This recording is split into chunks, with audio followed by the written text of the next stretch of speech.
Welcome to Season 2 of the Practicing Presence podcast, where spiritual formation is fueled through a variety of practices rather than a single prescriptive time of devotion, where we discuss different spiritual practices that help us be more present with God, others, and ourselves. What's going on, practitioners? What's up, friends? How we doing? We are continuing our conversation about Visio Divina, of which we kind of just gave like a general overview of what is this thing. We also redefined it. We did redefine it. Seeing through divine eyes is kind of where we're at now. Divine vision. Divine vision. So anything that you look at and see the divine in or divinity in can be Visio Divina. Can be a source of practicing Visio Divina. Yeah. Of which is a fundamental piece, beauty. Yeah. So we almost kind of need to have a singular conversation about what is beauty and define beauty and have a conversation about that before we can continue. Yeah. I think for me, this question really began when I left ministry for about 3 years. Church hurt, church abuse, was like, F this, going to law school, not doing any of this. He really did. I forgot you were wanting to go to law school for a bit. Yeah. You were also almost a stockbroker. Yeah, I was like, F all this. Well, I had a background in legal studies or law. I was working at a law firm. And in that law firm, I've always had a knack for money. And in that building, there was a stockbroker, so I almost bought his book when he retired. But yeah, I went through a time where I was like, F the church, F all this. And I say that I was living as an agnostic. Mm-hmm. Like, I still knew all the things, and so I could say and have all the conversations. But I think pragmatically, I'm not sure that I believed any of that nonsense. Yeah. It was a real rough minute there for me. And during that time, I started going to a church. You later went to that church. And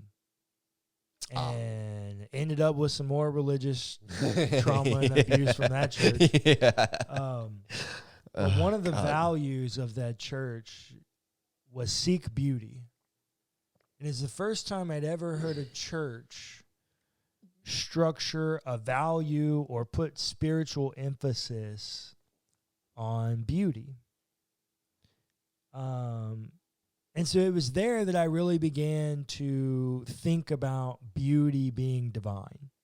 Yeah. And it's because, to their credit, they talked about seeking beauty a lot. Mm-hmm. I mean, it's one of their values. And they were faithful to those values. Not much else. They were definitely faithful to them values. Sometimes. And so I think through that journey and watching them and then reading the scriptures and understanding the scriptures as a thing of beauty, as a piece of art, I think I just began to realize that beauty is divine. Yeah. And to not be a person that's on the lookout for beautiful things in the world is a detriment to our divine journey. Sure. Yeah, I think I would agree with all of that, because that's going to that church is where I started having conversations about beauty. Yeah. Now, because of the things that happened there, I started having a very different idea of beauty than what they were talking about. Yeah. Which has got me to the point of anything that is divine is beauty. Right? So what does that mean? Anything that's divine is beauty. Anything, which I don't know if we have this like sort of panentheistic type of view that God is not is the thing, but is in everything, then everything has an element of beauty. Yeah. You know what I mean? Yeah, I think so. I remember when I was a kid, I say a kid, I was in high school. And, you're a high school kid dating, trying to figure out who you are in the world. Nobody loves themselves. It's a weird, strange time. Yeah. And I just remember, we grew up country as hell. Mm-hmm. And if there is anything that got ingrained into us, it was Jesus and chivalry. And so, yeah. Chivalry is not dead, folks. No, well, and Dad traveled a lot, especially when we got older. And so, and we're country. So it was absolutely take care of your mama while I'm gone. Mm-hmm. And so we opened mama's door and all the chivalrous things. It's just that you respect the shit out of women. Mm-hmm. And so you treat them like queens. Yeah. I now say goddess, but yes. Yeah. Yeah. And so I remember being in high school and I used to, just be a punk high school kid. And I used to say, and I remember I used to say all the time, well, I can find beauty in all women. Mm-hmm. And I still say that today. That's absolutely true.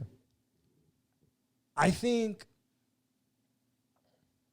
that is true for panentheism. I think that mentality of, well, I can find beauty in anything that is divine. Yeah.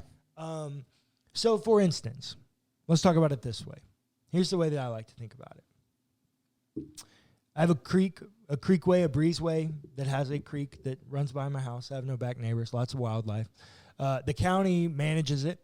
They just cut it. So they just mowed it, and now it looks pretty. I can see the creek. Trees are separated from the underbrush, down the breezeway, all the things. I can see beauty in every one of those trees, right? There's a very specific tree out on our family ranch that I think is possibly one of the most beautiful sights I've ever seen in the world.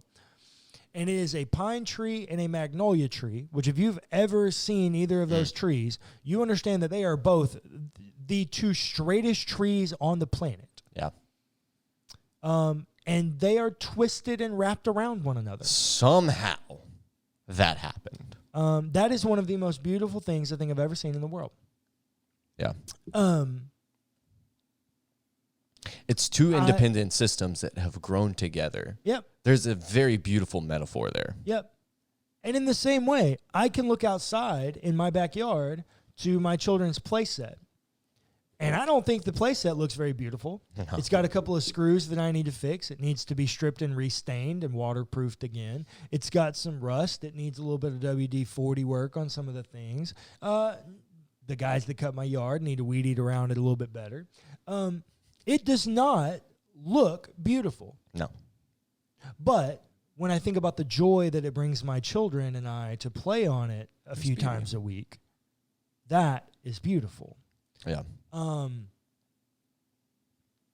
Seeking beauty is not, it's not a black and white thing. No. In the same way that what a lot of people would call destruction in street art, graffiti, if you want to use the pejorative term, I would call it beautiful. Yeah. I think a lot of the time, street art is a benefit to architecture. But some would not agree with me.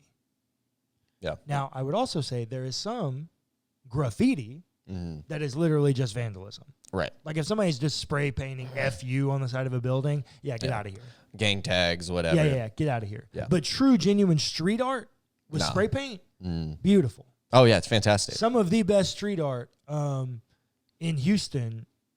And remember, Houston has multiple art museums and art parks. I think some of the most beautiful art in Houston is street art. Yeah. By local artists. It's great.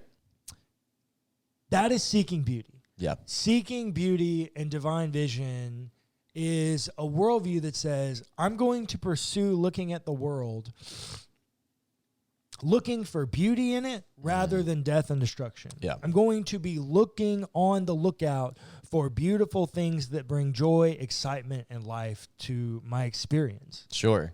And a part of that is living in a headspace to see beauty.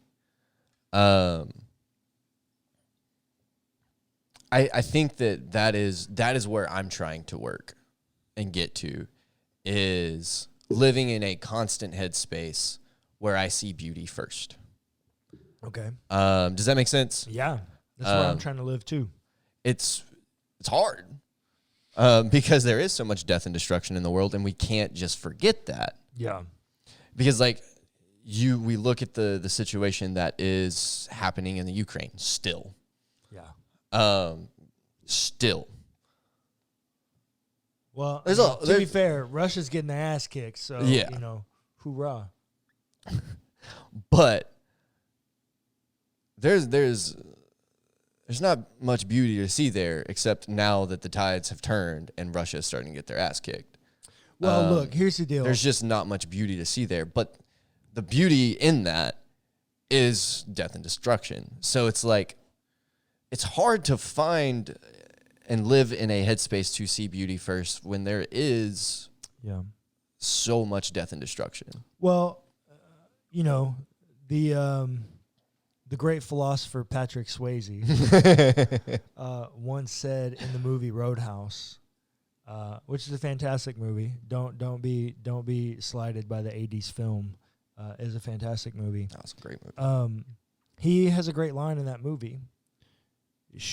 The girl that he's with, I can't remember her name, the doctor, she asks him one time, she says, "Do you ever win a fight?" And he says, "Nobody ever wins a fight." That's true.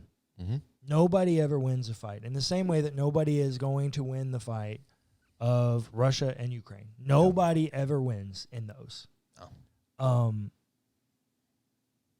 But the beauty, if you were going to view the world with divine eyes and you were going to look for beauty in the situation of destruction, because that's what we do every day, right? I choose to look at that tree, which also is dying, and find beauty. The beauty is that justice is prevailing. Yeah. Now, injustice has had its moment. Yeah. But justice is prevailing, and Ukraine is winning. Yeah. Russia is getting that ass whooped. Yeah. And they're withdrawing out of key parts of Ukraine. They are losing. And that is beautiful, that a small country that Russia should have been able to 2 weeks tops just come in with no problems. That is not how that went. No. And that is beautiful. That oppression, that empire, that death doesn't just go without a say. Yeah. That there is resiliency, that there is life fighting back against cosmic evil. Yeah. That justice has a fighting chance. That is quite beautiful, if you ask me. No, heard. Understood. But that right there is a perfect example of living with divine eyes, is being able to see beauty in all the things, and looking for the beauty first. We can't deny that there is experiences of death in the world. We can't deny the things that aren't beautiful. Yeah. But if we can see beauty first, we are seeing with divine eyes that will help heal the things that are hurting. Yeah. Seeing beauty first, seeing through divine eyes, that is how we start to heal the things that are dying. Well, I think you're working from a strengths-based perspective there. Yeah, for sure. And I agree with you. I think looking through divine eyes and seeing the beauty in the world also forces us into a posture where we're not constantly focused on death and the things that bring us anxiety. I lived that world. Yeah. I lived that world for a lot of years when my children were first born. For about 4 years after my children were first born, outside of going to work, I basically locked me and my children, me and my family, inside our house. We didn't really go outside. And I'm an outside person. Yeah. I didn't go outside. I didn't see beauty in the world because all I did was watch television. I went to work. I saw destruction and despair in the law office.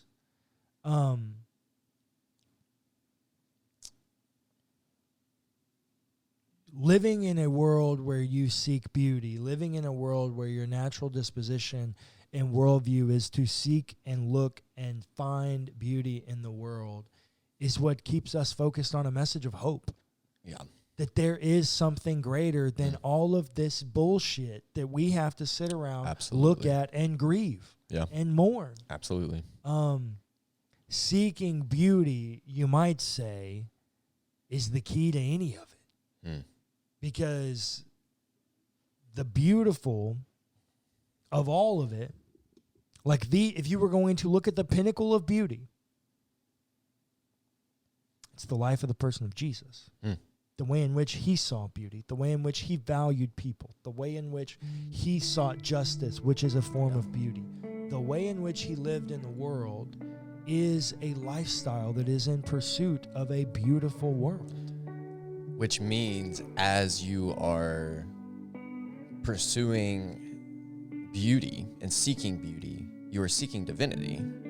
Yeah. And it's in its own way.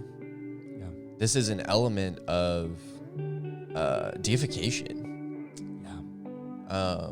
Becoming more like God, becoming more like Jesus is learning to see the beauty in the world more. Thanks for listening to the Practicing Presence podcast hosted by WellHouse Church. Be sure to give us a rating and a review if you enjoyed the episode. It's free and it helps us immensely. Also, feel free to check out our other podcasts.